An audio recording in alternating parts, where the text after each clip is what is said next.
चेन्नई का प्रसिद्ध श्री केशरवाड़ी तीर्थ, जो लाखों करोड़ों भक्तों की आस्था का केंद्र है, जहां प्रतिवर्ष धार्मिक अनुष्ठान होते ही रहते हैं और भक्तों का आवागमन भी निरंतर चलता रहता है। तीर्थ की नक्काशी और सौंदर्यता भी ऐसी है जो भक्तों को अपनी ओर स्वतः ही आकर्षित कर लेती है। ऐसे भव्य तीर्थ पर इस वर्ष उपशांत गुणनिधि गच्छाधिपति परम पूज्य आचार्य भगवंत श्री विजय उदय प्रभु सूरीश्वर जी महाराज साहब, परम पूज्य श्री यश वीरती प्रभा श्री जी महाराज साहब की शिष्या परम पूज्य श्री नील प्रभा श्री जी महाराज साहब का प्रवचन चातुर्मास भी हो रहा है, जो कि चेन्नई वासियों के लिए अभूतपूर्व अवसर है। इस चातुर्मास के लिए गुरु भगवंत का चातुर्मास प्रवेश विगत 14 जुलाई को ऐतिहासिक रूप से हुआ, जिसमें गुरु भक्तों ने जो उत्साह दिखाया वो देखने लायक था। गुरुदेव के आगमन पर पूरे तीर्थ परिसर को सुंदर फूलों और अद्भुत रंगोली से सजाया गया था, जिसे देखकर भक्तों की गुरु के प्रति आस्था और उत्साह प्रकट हो रहा था। निश्चित रूप से ये चेन्नई वासियों का पुण्योदय है जो उन्हें ऐसे उपकारी गुरु भगवंतों का चातुर्मास प्राप्त हुआ। गाजों बाजों के मंगलनाद के साथ चातुर्मास प्रवेश का ये भव्य सामैया प्रारंभ हुआ और इस बात में कोई संदेह नहीं कि गुरु प्रवेश का ये अवसर एक स्वर्णिम इतिहास बनने जा रहा था, जिसे चेन्नई वासी कभी भुला नहीं पाएंगे। बैंड मंडलियों ने जोरों शोरों से वाद्य यंत्रों का उद्घोष किया, जिससे गुरु भक्ति की लहर में उत्साह की अद्भुत उमंग जागृत हो उठी।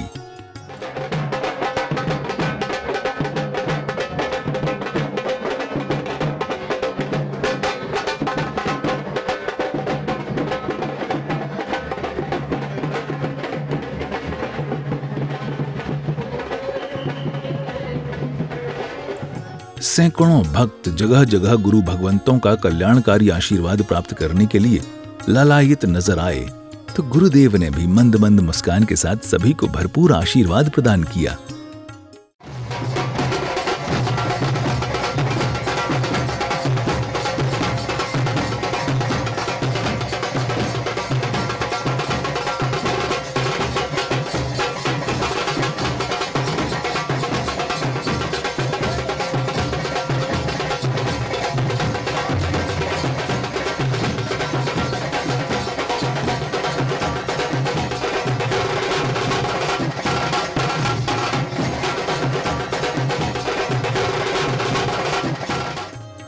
सामैया के बीच जब पूज्य गुरु भगवंत श्री केशरवाड़ी तीर्थ पहुंचे तो उन्होंने सर्वप्रथम परमात्मा के दर्शन का पुण्य लाभ भी लिया। परमात्मा को नमन करने के बाद सामैया पुनः आरंभ हो गया और गुरुदेव चातुर्मास स्थल की ओर आगे बढ़े।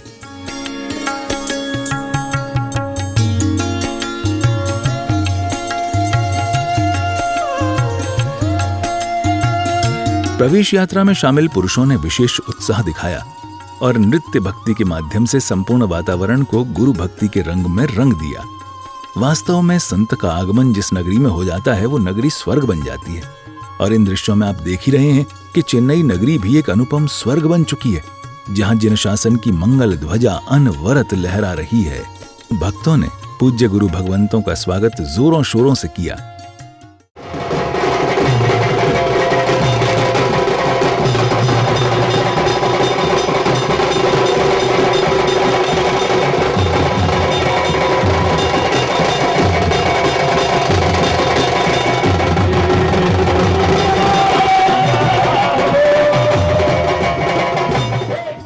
पुरुषों में भक्ति इतनी थी कि उन्होंने पूज्य गुरुदेव को अपने कंधों पर उठा लिया और जयकारों के साथ वेदी तक लेकर आए।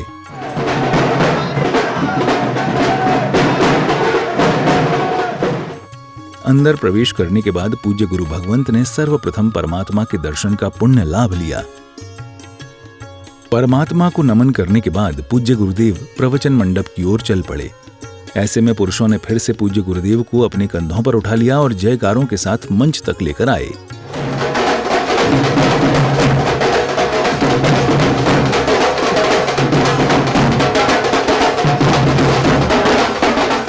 सभी भक्तों को अपना आशीर्वाद देते हुए गुरु भगवंत मंच पर पहुंचे और उच्चासन पर विराजमान हो गए। सभी गुरु भक्त भी यथास्थान विराजित हुए और देखते देखते पंडाल गुरु भक्तों से खचाखच भर गया। तदुपरांत मंच संचालक श्री विपिन जी सतावत ने सामूहिक गुरुवंदन के साथ कार्यक्रम को आगे बढ़ाया। आज तक के इतिहास के अंदर जिस पावन पुण्य भूमि पर अनेक विध धर्म आराधनाओं की कार्यक्रमों की जड़ी सी लग गई है, कई उपदान तप हो गए, कई सारे यहाँ पर दीक्षा की विधि हो गई, कई सारे आचार्य भगवंतों ने यहाँ पर आकर साधना की, लेकिन आज तक चातुर्मास नहीं हुआ। सामूहिक गुरुवंदन के बाद पूज्य आचार्य भगवंत ने अपना कल्याणकारी आशीर्वचन प्रदान करते हुए मंगलाचरण किया और धर्म सभा का शुभारंभ किया। मंगलम भगवान वीरो, मंगलम गौतमा प्रभु, मंगलम स्थूलभद्राद्या,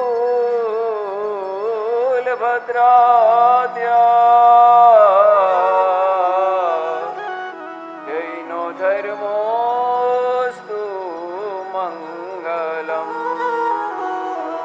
ठेठ कुन्नूर के उपदान को परिपूर्ण करके 500 किलोमीटर का विहार हमको यहाँ तक आने के लिए मजबूर कर गया, परंतु हर पल पल ऋषभदेव परमात्मा और मुनीश्वर स्वामी के अनुग्रह की हमें प्रतीति हो रही थी।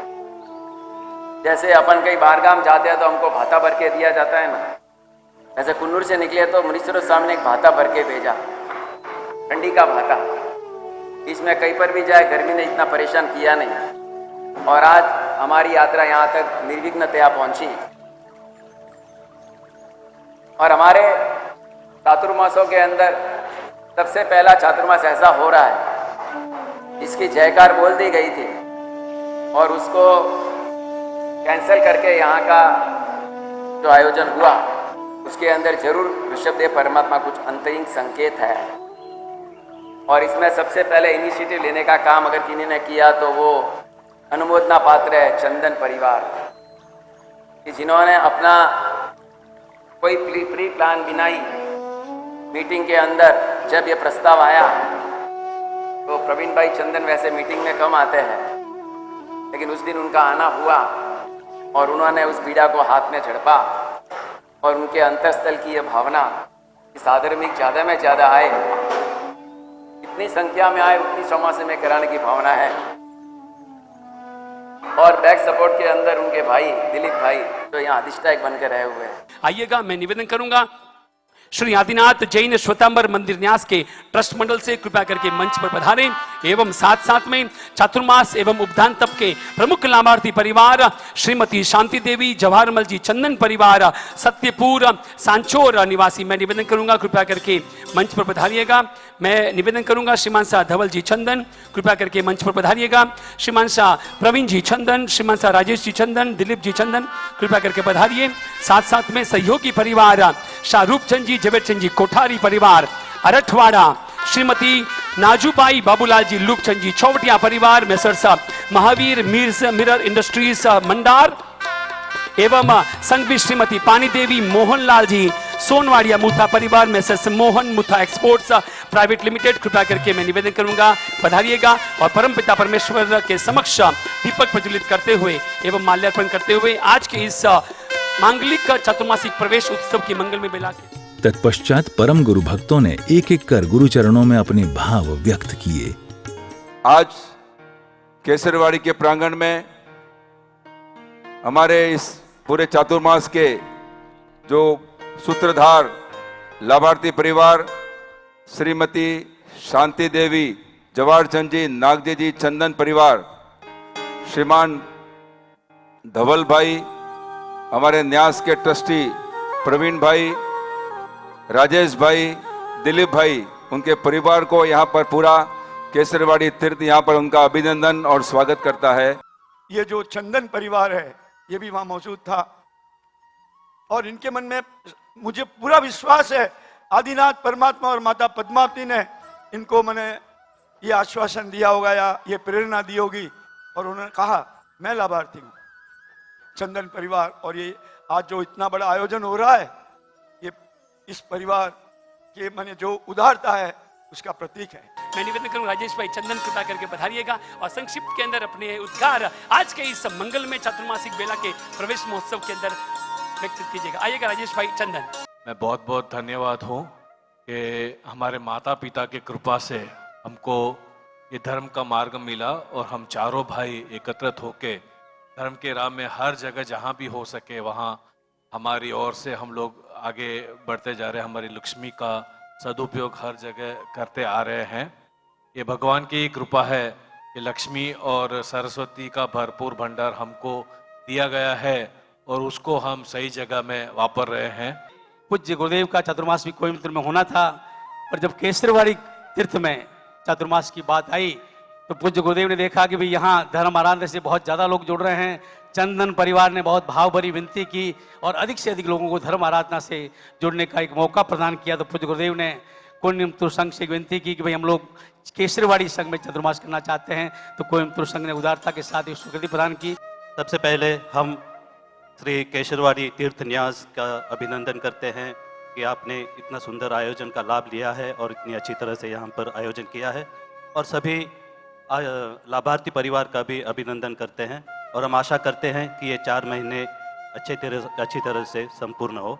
बहुत ही ऐतिहासिक चातुर्मास केसरवाड़ी तीर्थ के प्रांगण में होने जा रहा है। शांति भाई, जवाहरमल जी, चंदन परिवार, जिन्होंने बहुत ही अति सुंदर लाभ लिया।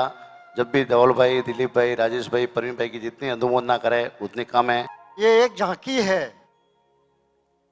असली ऋषभ वत्सल धाम आगे बहुत बाकी है। शत्रुंजय में ही जो निर्माण हो रहा है, जहाँ 5 बड़े भवन और साथ में सुंदर जिनालय, जो कि काम अभी चालू है, जिसका भीत मुहूर्त भी हो गया है। गुरु भक्तों के बाद परम श्रद्धेय आचार्य देवेश श्री युगोदय प्रभु सुरीश्वर जी महाराज साहब ने सभा को संबोधित किया। चातुर्मास की व्यवस्था को एज इट इज परमात्मा आदिनाथ से प्रारंभ हुई और अभी तक चलते आ रही इस व्यवस्था को बनाई रखी है। इसके माध्यम से अनेक जीवों का कल्याण हो रहा है। चातुर्मास की यह व्यवस्था एक ही जगह पे 4 महीना गुरु भगवंतों को स्थिर रहना, इसका मुख्य लक्ष्य तो स्व कल्याण का है। गुरु भगवंत चातुर्मास में विहार नहीं करते, वो पर कल्याण के लिए नहीं परंतु स्व कल्याण के लिए। चातुर्मास की सीजन के अंदर जो भी बरसात आदि के कारण वनस्पति आदि की उत्पत्ति और जीवों की उत्पत्ति होती है, उसकी विराधना से बचने के लिए परमात्मा ने चातुर्मास के अंदर एक ही जगह स्थिर रह करके आराधना करने का विधान बताया। गुरुदेव के वचनों को सुनने के बाद गुरु पूजन की भी पावन घड़ी आई और लाभार्थी परिवारों ने भक्ति के साथ गुरु पूजन किया और गुरुदेव को कांबली भेंट की।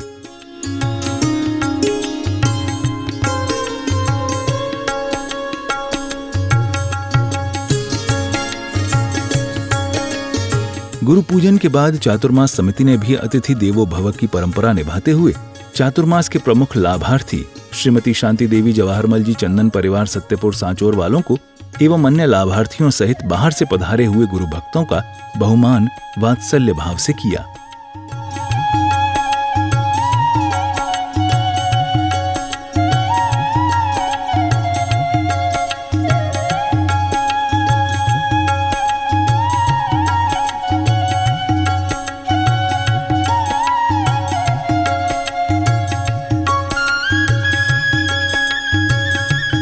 अंत में गुरुदेव गच्छाधिपति परम पूज्य आचार्य भगवंत श्री विजय उदय प्रभु सुरीश्वर जी महाराज साहब ने सभी भक्तों को उपदेश दिया।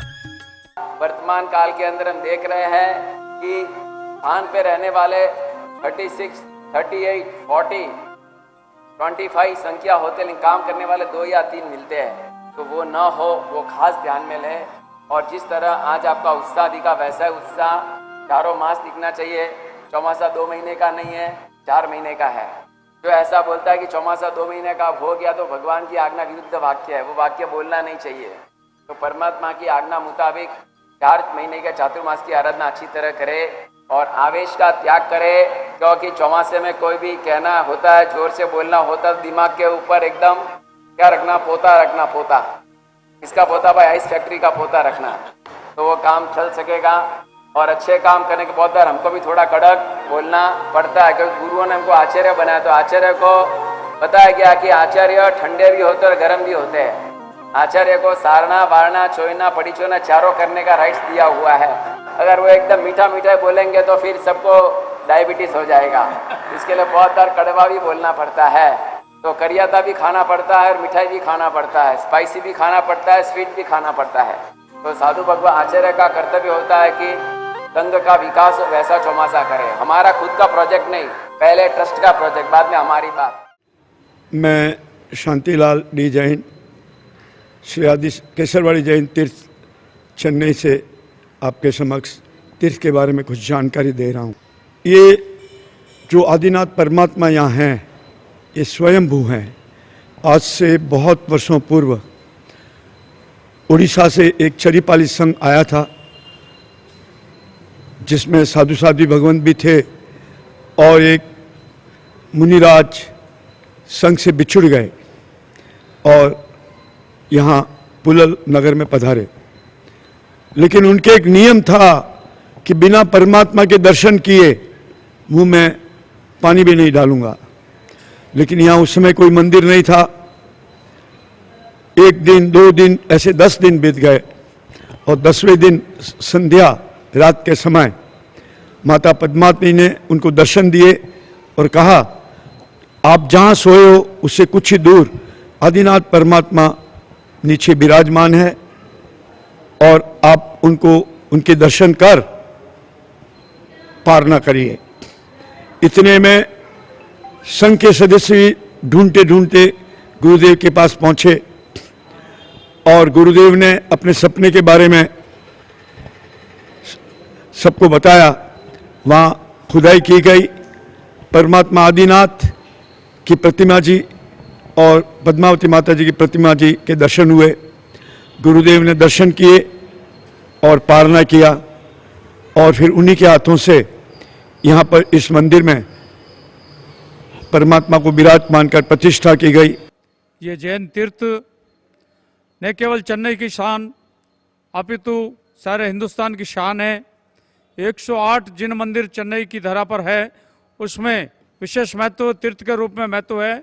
इस वर्ष यहाँ पर परम पूज्य गच्छाधिपति आचार्य भगवंत उदयप्रभ सुरेश्वर जी महाराज साहब का चातुर्मास हो रहा है और महाराज साहब के साथ साथ करीब 400 तपस्वियों का चातुर्मास भी यहाँ पर हो रहा है। और उस चातुर्मास के विशेष लाभार्थी हमारे चंदन परिवार, श्रीमती शांति देवी जवाहरमल जी चंदन परिवार सांचौर निवासी इस चातुर्मास के मुख्य लाभार्थी हैं। तो दर्शकों, कुछ इस तरह हुआ गच्छाधिपति परम पूज्य आचार्य भगवंत श्री विजय उदय प्रभु सूरीश्वर जी महाराज साहब आदि श्रमण श्रमणी वृंद का भव्य चातुर्मास प्रवेश। हम आशा करते हैं कि ये चातुर्मास ऐतिहासिक रूप से विविध आयोजनों के साथ संपन्न हो और गुरुदेव के साथ साथ अनेकों जीवों का कल्याण हो। जय जिनेंद्र।